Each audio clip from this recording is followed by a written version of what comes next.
Hello, and welcome to this installment of the Future Grind podcast. I'm your host, Ryan O'Shea, and today I'll be speaking with Nell Watson, an entrepreneur and machine intelligence researcher whose work primarily focuses on protecting human rights and creating ethical AI. She currently serves as AI faculty at Singularity University and works with the IEEE on AI initiatives. She also chairs ethicsnet.org, which crowdsources datasets for AI value alignment, and culturalpeace.org, which seeks to craft Geneva Conventions-style rules for cultural conflict. Nell serves as Senior Scientific Advisor to the Future Society at Harvard and holds fellowships from the British Computing Society, the Royal Statistical Society, and others. In this conversation, we discuss AI value alignment, the role for humans in AI, rules of engagement for the culture wars, the COVID-19 pandemic, and much more. Both Nell and I are going to be speaking at the Humanity Plus Post-Pandemic Summit on July 7th and 8th, 2020. This free digital event will be themed around a future free of disease and destruction, and we'll be joined by some of the leading figures in futurism and transhumanism. Check out the show notes to register. And in case you missed it during our last episode, we plan to send an episode of the Future Grind podcast to the moon on board Astrobotic's first lunar mission. We plan to send the file on a micro SD card, and we wanted to provide you, the Future Grind audience, an opportunity to fly alongside us by sending your own digital files and photos to the moon. As an individual, this is your opportunity to create a digital time capsule with your story, your family history, and your photos. As a writer, artist, musician, or filmmaker, this is your opportunity to have your work in space. As a company or organization, this is your opportunity to make a splash by sending your logo, business info, or digital product to the lunar surface. All it takes is a $20 donation. To find out more and get involved, visit futuregrind.org/moon. That's futuregrind.org/moon. As always, show notes and links are available at futuregrind.org. We're on iTunes, Stitcher, and wherever podcasts are found. A video version of this episode is posted on Facebook and YouTube. Make sure to subscribe on all of these platforms, leave a review, and you can also like, comment, and share to spread the word. If you'd like to keep this podcast running, you can donate at futuregrind.org/support, or you can purchase some of our newly released products at futuregrind.org/store. Because of you, this is Future Grind.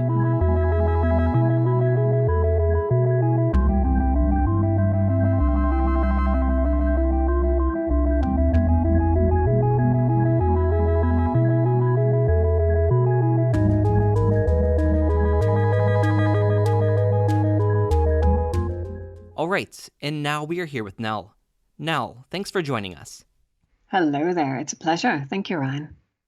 So, you're involved in various different initiatives, but how do you describe your focus, and what would you say is your main area of interest? I do have quite a range of interests, which span everything from machine learning to ethics to complex systems and trying to understand societal dynamics. I suppose from my own viewpoint, the things that unite those is trying to find the elements that tend to strengthen civilization and tend to make society run better, which bring people together and build greater trust and cohesion.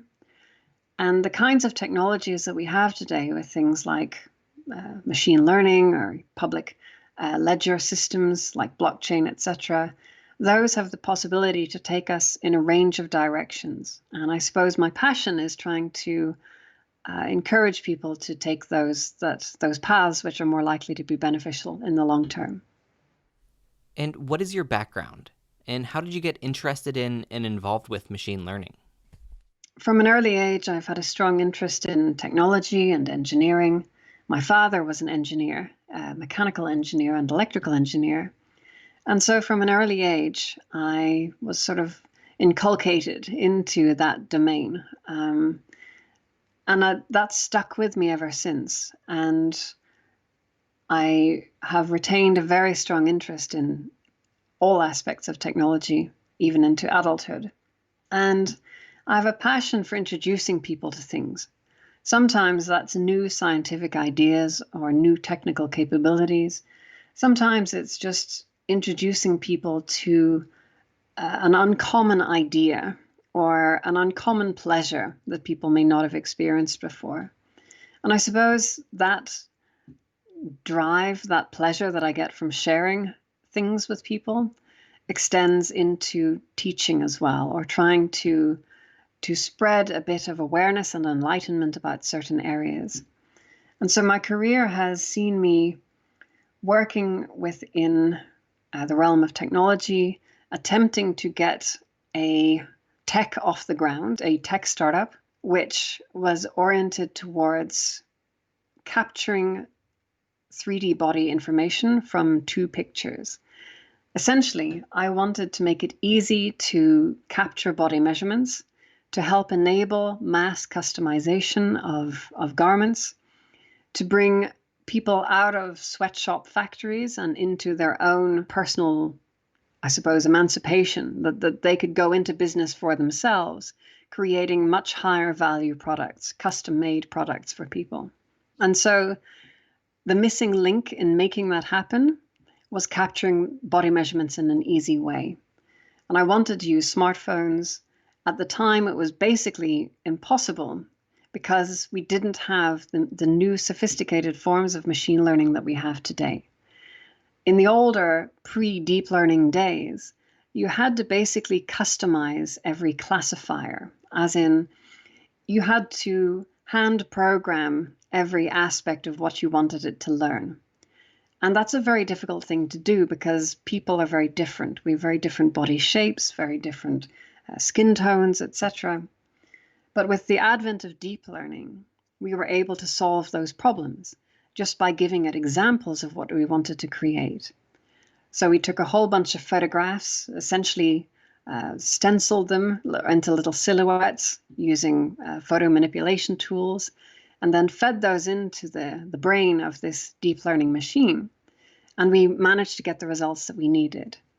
And so right from the inception of this new wave of technology, I was beginning to apply it and figuring out all of the things that we can do with that. And now that technology is in a company called QuantaCorp based in Belgium, which is now bringing this technology to the mass markets. So it sounds like you got your start as an entrepreneur with the hands-on development of tech products, but now have kind of moved towards AI ethics in tech philosophy. How and why did that shift happen? That's correct. There's been a change in my interests over time, I suppose, away from just, gee whiz, isn't this technology cool, to more, what are the broader implications of this upon society? How is this going to affect our personal and professional lives? As I got more interested in AI, I started to find other people who were also interested in that space, but who shared concerns, who were concerned about the risk to the future of technology getting away from us and doing things that we don't like, or of these technologies being used as tools of tyranny, essentially figuring out ways to solve for obfuscation and to lead people into impressions or perceptions that they otherwise would not have, essentially using AI to gaslight people or to manipulate them emotionally. And so for the last 5 years or so, I've been heavily invested in trying to bring better ethics into AI and how we use emerging technologies. So I set up a little NGO called ethicsnet.org with some pals of mine in order to capture examples of behaviors that people found particularly preferable or dispreferable. Essentially, it's a browser add-on which makes it easier to tag things as you come across them. So maybe you're on social media or you're reading a news site. You might come across a video or an image or a piece of text which you think encapsulates preferable or dispreferable behaviors. And you can specify whether that is something that you think is morally preferable or dispreferable or merely aesthetically. As in, sometimes you can do something which is kind, but you do it in an unkind way. And we want to make sure that we can capture nuances like that. So we haven't yet created data sets from the data we've collected. However, we aim to do so as soon as possible. Once that data is released, there are already dozens of algorithms which can use it. They've been essentially sitting on the shelf unused for a very long time. But once you have data, algorithms become useful, because even a very intelligent brain is only as useful as the experiences that it has to work with. That's what makes the crucial difference. So people from all around the world, of different cultures and creeds, etc., can specify what they would like to see in behavior from other people, or what they would not like to see. And it's a little bit like Saturday morning cartoons for AI, little examples, perhaps even slightly exaggerated. But through those examples, we can socialize AI. We can teach it how to behave nicely. Because even with very young children, before we expect them to know right from wrong, we already begin to teach them manners or politeness. And so that's, I think, one of the best ways that we can start with teaching these things to AI, by simply providing these examples and obliging them to learn. Of course, data is only half the battle. You still need to have very good rules in how these technologies are developed, the management of the organizations that make them, how they perform their work and their function, and minimizing the risks from, say, dual-use technologies, which might be ostensibly for one thing but end up being applied to another. And so I've been working with the IEEE to create frameworks for ethics of artificial intelligence or autonomous systems, with a particular focus on transparency, because transparency is paramount. You can't have any kind of ethical AI if you don't understand what it's doing and what that means for you. And of course, with transparency comes explainability, not just giving you an error code, but translating that into something that you can meaningfully understand and interpret. That's how we can make technology safer, in my beliefs. Yeah, I'd like to come back to transparency and explainability. But first, I want to talk a bit more about EthicsNet, which, as you said, essentially seeks to crowdsource AI value alignment. This sounds like a great tool, but values are subjective, and not everyone has the same ones. And as anyone who has ever been on the internet knows, there are groups of people that, either maliciously or just for fun, like to hijack initiatives such as this and cause problems. Corrupting this data could lead to AI doing the opposite of what you intend, which is a major issue. Is there any moderation of the data that's generated, and how does that work? That is a very important aspect of the project. Thankfully, there are some statistical methods we can use to begin to figure that out. So, for example, we can look for statistical aberrations. If suddenly lots of people start using it and start tagging it in ways which seem suspicious, then we can flag those results. We can also cross-reference them. So we can essentially ask for a sanity check from other members of that group to see whether they are within the bounds of appropriateness or are highly inappropriate.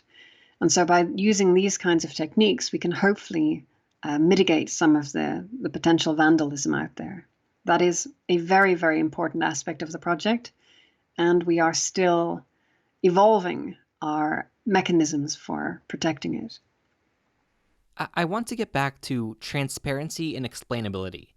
And there's a third topic that often goes along with these two, and that's the idea of human in the loop. So essentially the goal is to make sure that an AI's decision can be explained in a way that can be understood by humans, and make sure that a human has some oversight over the process. This might be fine for now, but it also limits the functionality of AI to the bandwidth and understanding of humans. I think this is going to be a major problem, but aside from using some kind of Neuralink-type device to augment the human brain, I don't see a way around it. Do you have any thoughts here? That is indeed one of the greatest challenges of machine learning, where having some kind of human in the loop is essential. We might be able to get around it a little bit with peer systems or kind of federated learning systems where you have a swarm of systems which each make their own independent predictions or independent perceptions about something. And potentially that means that there might be more machine eyes looking at a situation, meaning that it would be less likely to get attacked or less likely to make a false impression about something. That might be one mechanism. We can also use human swarms to help deal with these problems. Sometimes people talk about the wisdom of the crowds, and there is sometimes an uncanny wisdom to be found when you aggregate a lot of human perceptions or human predictions. We can do that online. There are technologies now which can bring people together to create swarms of decision-making agents. So you have basically, say 20 people who make a prediction or a decision about something, say up to 6 different potential choices. And then they make a live decision where they have like a little magnet and they pull a little puck in a certain direction. And it's fascinating to watch because you can see that some people kind of hedge their bets. Some people will flip if they see a bunch of other people going for something. They're like, yeah, okay, well, that's not my first choice, but I can live with that. And decision making by these mechanisms tends to be much more democratic and overall seems to select for the best possible option, at least of the options that are given. So my hope is that these kinds of technologies can help us to govern AI or other emerging technologies in better ways. And I think it's going to be much more responsive than the existing institutions that we have today. When it comes to AI, there's a lot of concern about hacking and bias, and I totally understand this.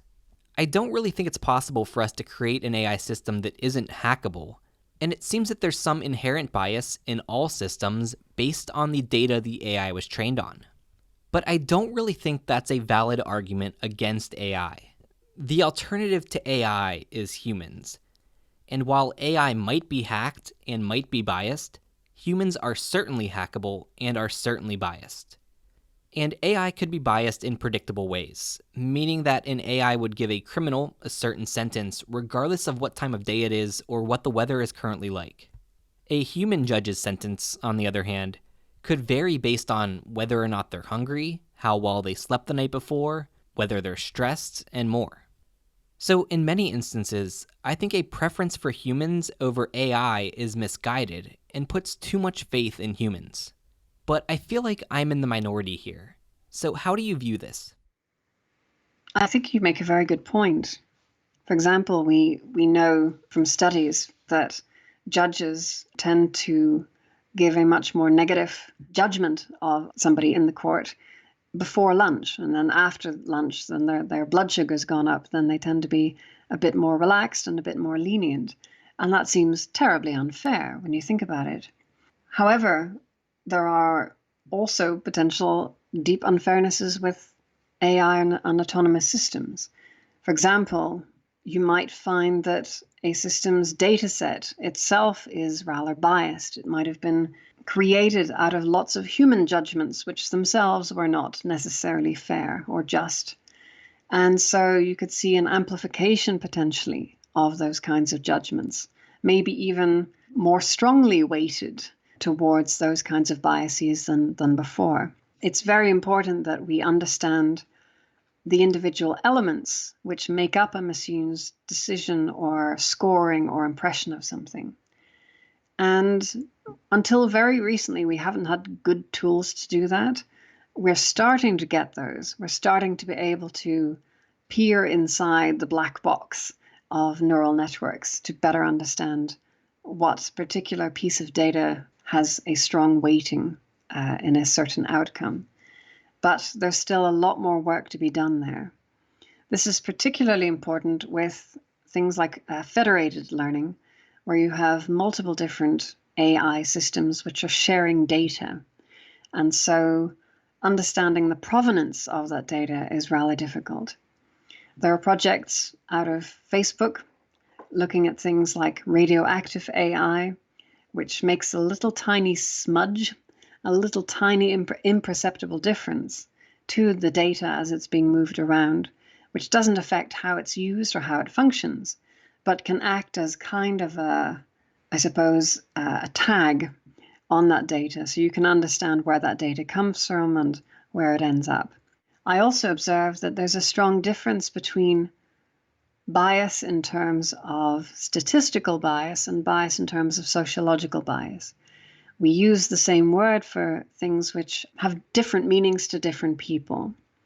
And something may be relatively statistically unbiased and yet may still have a lot of sociological bias within it. And that adds an extra layer of complication in trying to unpack these things. So I'd like to get your thoughts on a hypothetical situation that I've used before. There's been some discussion about the reliability of sensors on self-driving vehicles, and there's been talk that these cars may be better at noticing people with lighter skin than they are at noticing people with darker skin. There's some debate about this, but let's say that that's true.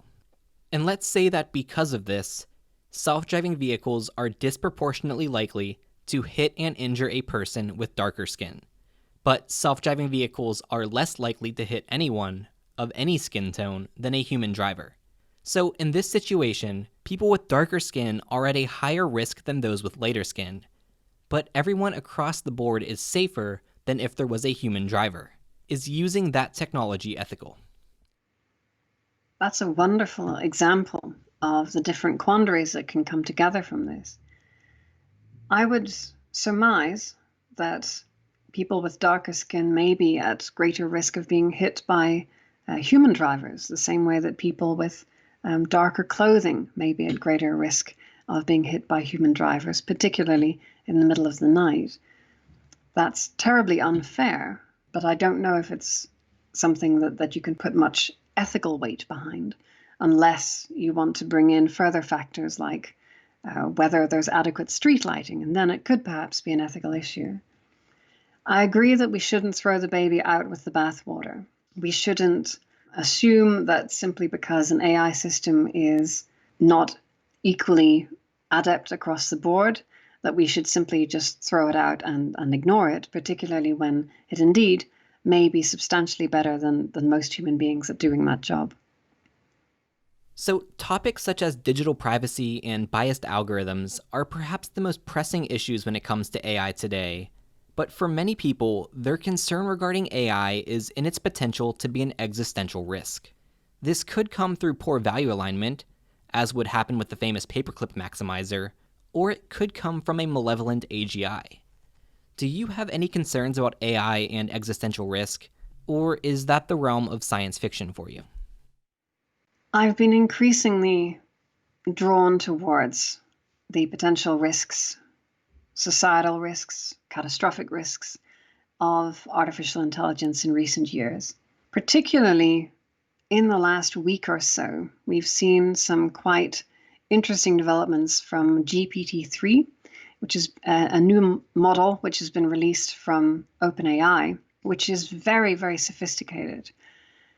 And what this model is teaching us is that really the amount of compute that you throw at the problem makes a substantial difference in outcomes. So if you're using a model with a few million parameters and you ask it to add together a couple of two-digit numbers, it won't do it terribly well.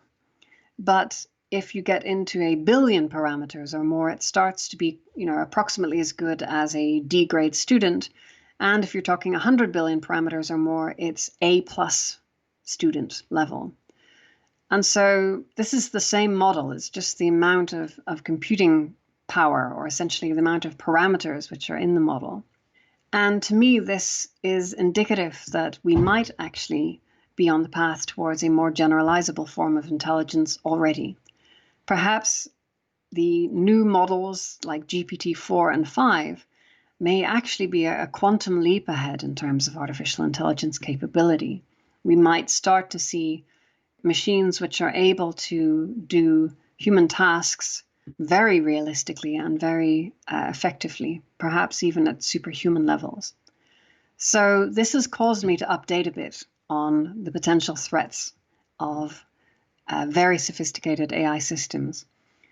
I considered that to be a problem we wouldn't have to deal with for maybe 20 years or more. But now I'm thinking that this could be something much closer on the horizon. I do think that our approaches towards dealing with general intelligence tends to be focused on control. How do we control this? How do we stop it running amok? And I wonder if perhaps that's not necessarily the best way to think about this. I think about our ancestors 15 to 30,000 years ago who were threatened by this alien presence that would come into their camps and villages and could kill half of them in just 1 minute or less, the wolf. And yet, we took that wolf and we tamed it, and we made it our friend, and we taught it our culture, and we created this mutually beneficial relationship with dogs, right? Man's best friend. Dogs love us and we love them. And it's a similar thing with cats too. And so I think that perhaps what we need to cultivate is some kind of a mutually beneficial relationship with AI, whereby both of us end up being enriched by each other's presence, and that each of us can fill in gaps that the other one is not so good at. And I think in that kind of scenario, we're much more likely to do well, even if AI eclipses us in all capabilities. Because if you think about it, even if you had a super intelligent golden retriever, it probably wouldn't be that dangerous for you or me. Are there any AI-related concerns that you feel are not receiving the appropriate attention? What concerns would you say that we should be thinking about more? I'm very concerned about what's sometimes called informational gerrymandering. So essentially, gerrymandering in political terms means drawing up voting blocks which aren't very fair, and which are specifically designed to have a small majority of one group, which means that the minority in that area never gets a chance to get a political seat or a political voice. And so this means that even a numerical minority in an area can end up having a majority of the political seats or political power. And we can do something similar with informational or social networks. We can be very artful and clever in how we connect people together so that a certain group, which is an artificial minority, may be more likely to flip their impressions over time. And I think that that's something which is a tremendous risk to our society, particularly when so many of us are struggling with various forms of misinformation from various different entities out there, and that this kind of technology can make that all the more difficult. I'm also concerned by shadow banning, and this is essentially where people think that they are posting to people on social media, but in fact their posts have been throttled so that less people are able to see them. However, what if we used things like this GPT-2 or 3 model to generate content which makes people believe that they're having a conversation with actual people? Now, there's actually a subreddit on Reddit called Subsimulator, which does that. They use these kinds of models to simulate a whole forum of people having discussions about things. And it's eerily accurate or eerily credible. And so you could find somebody that thought that they were having a conversation with people of their similar ilk or creed or ideology, but actually they had been streamed into a kind of virtual ghetto with glass walls that they didn't even realize they were placed into. And so these kinds of insidious and obfuscatory uses for technology are terrifying to me. And I seek to make people more aware of the possibilities, particularly because some companies like Facebook or Google sometimes have patents on these kinds of ideas. And so we know that at the very least they're thinking about them, and we may start to see them implemented soon. So I would like to see a stronger emphasis on ethics and emerging technologies, and I'll continue my work in that space to improve organizational and professional practice. This might be a good time to get into your involvement with culturalpeace.org, which is crafting Geneva Conventions-style rules for what might be considered the ongoing culture wars. And I think this is amazing because the need for something like this is so apparent. What inspired you to get involved with something like this? Thank you. I grew up in Northern Ireland, a place of some quite strong conflicts, kind of ethno-religious cultural conflicts. And over time, that situation got hotter and hotter, and it ended up in a cold civil war that went on for decades. But it did come to an end, more or less. At least the worst excesses of it have. And it came to an end because we created meta rules. We created rules about conflict that aren't about the conflict itself, but rather that put a limitation on how far that conflict can spread.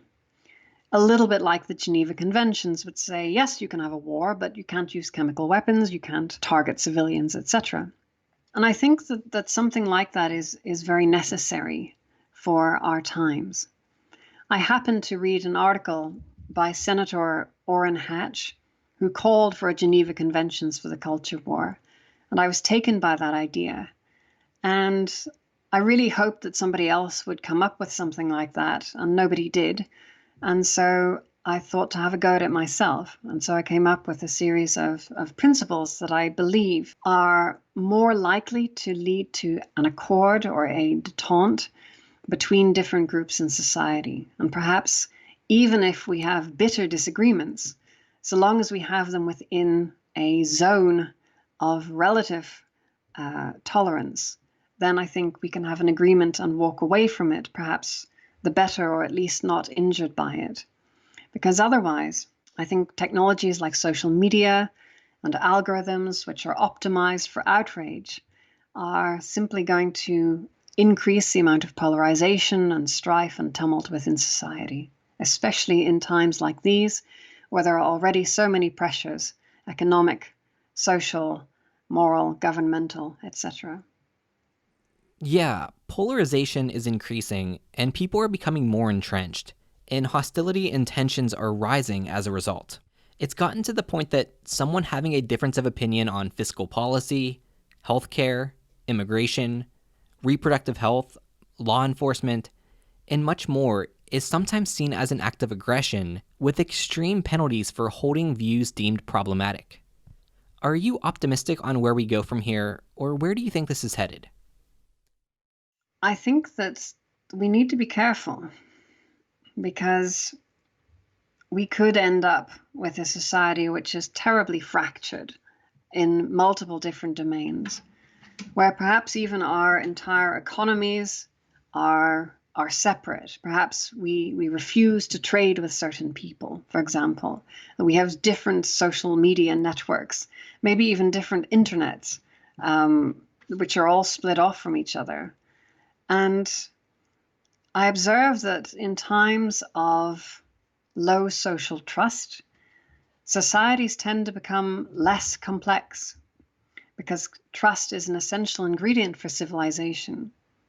Where there is greater trust and mutual understanding, cooperation becomes easier and cheaper. And so over time, that society tends to become more complex, or certainly more prosperous. We see the inverse when there is a loss of social trust, and societies become less complex to a degree which is again sustainable.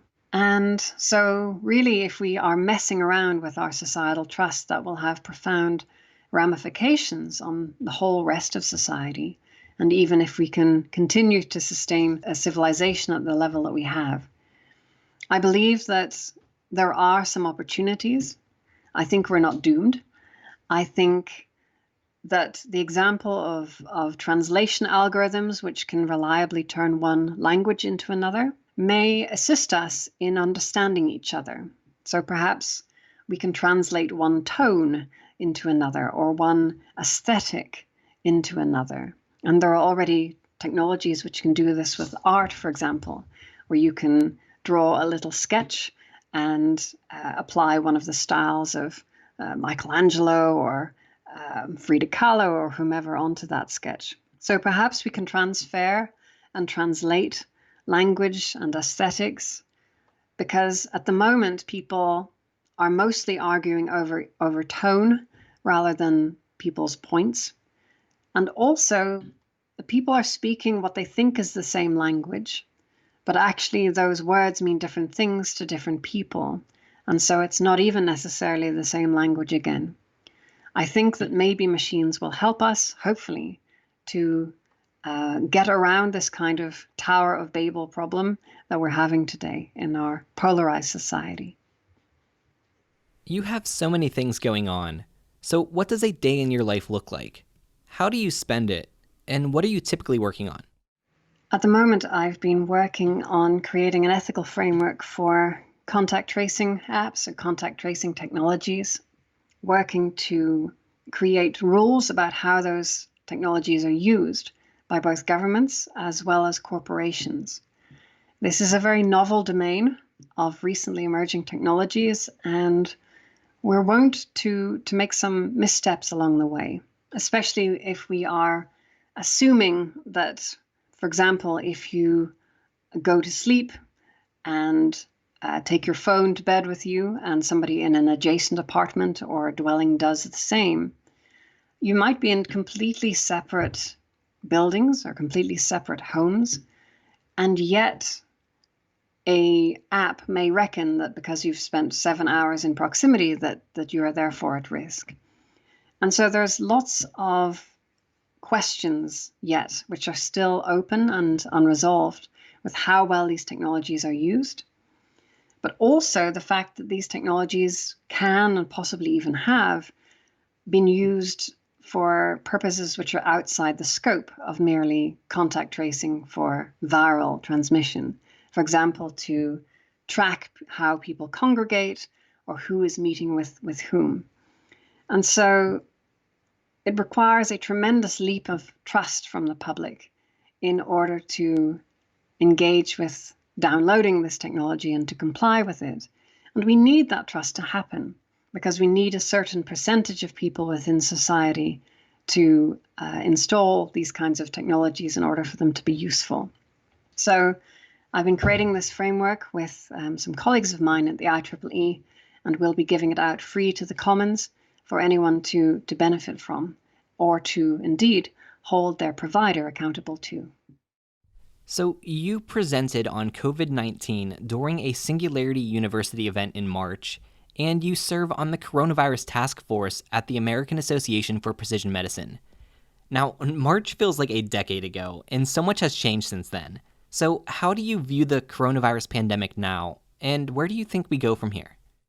Well, I continue to be very concerned about it. At the time of this being recorded, we appear to be on the way to a second wave, certainly in some parts of the world. And that may, in fact, end up being substantially nastier than we've seen before. Or we may get lucky. We don't know just yet.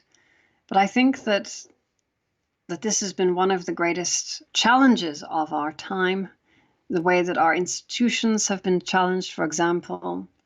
And it's also been a tremendous natural experiment. For example, we've had a couple of billion people who have experienced the near cessation of air, sea, and road travel. And that means that we can use that to study, for example, how the climate might be affected by that. So there's lots of things we can take from this and learn from how society deals with sticky situations, as well as hopefully to pinpoint areas in which we are particularly weak as a society. I think that some of our health institutions have had some hits and a lot of misses. And I think that sometimes, ironically, there's been better advice on Reddit than from a lot of our health institutions. And I wonder why that is.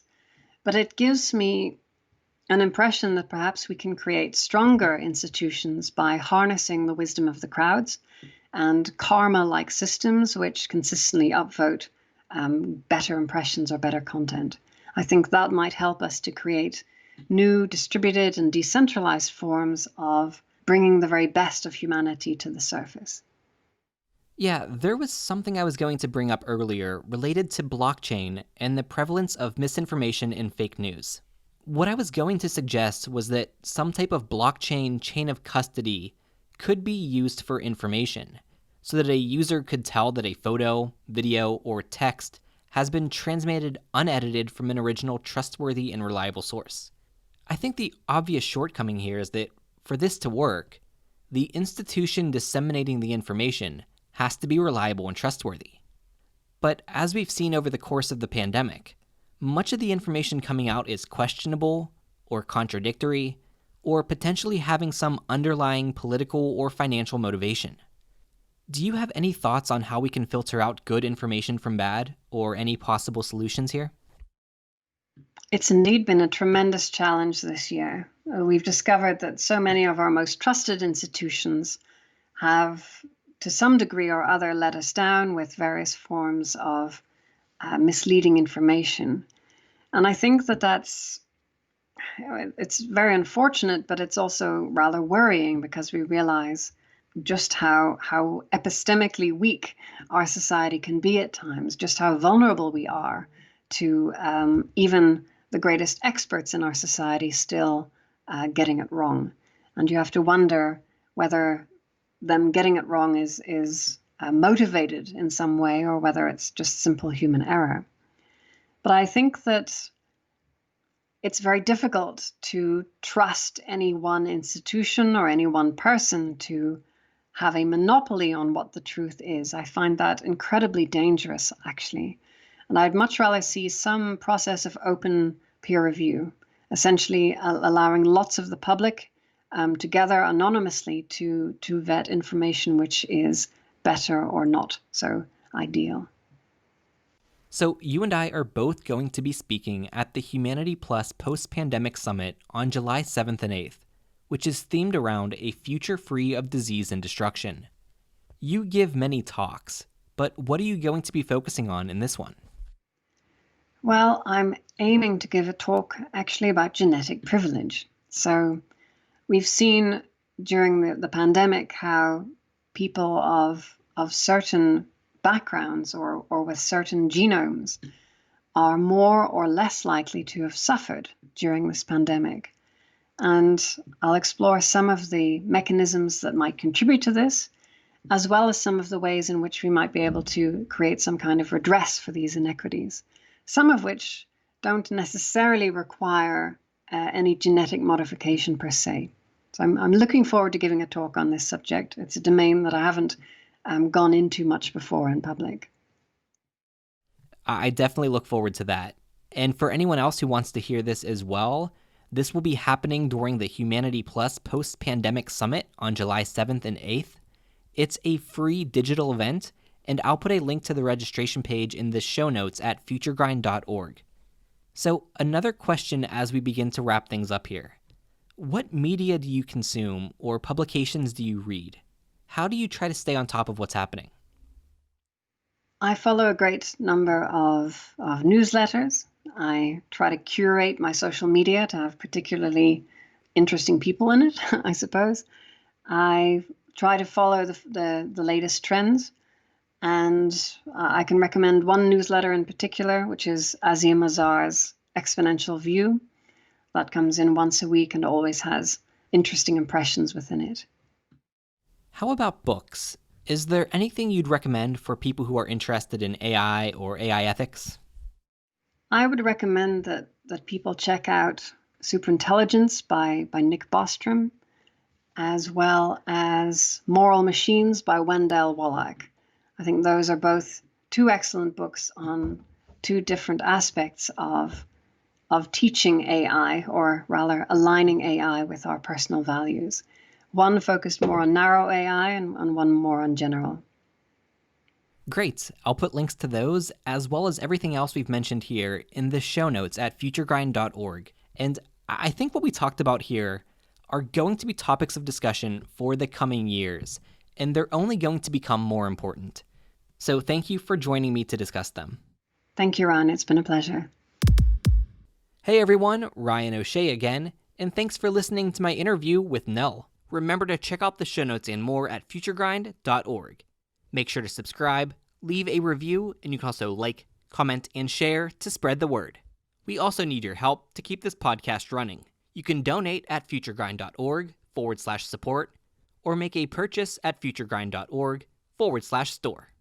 And don't forget, we're offering you the opportunity to send your files and photos to the moon alongside an episode of this podcast. To find out more, go to futuregrind.org/moon. That's futuregrind.org/moon. Till next time, this is Future Grind.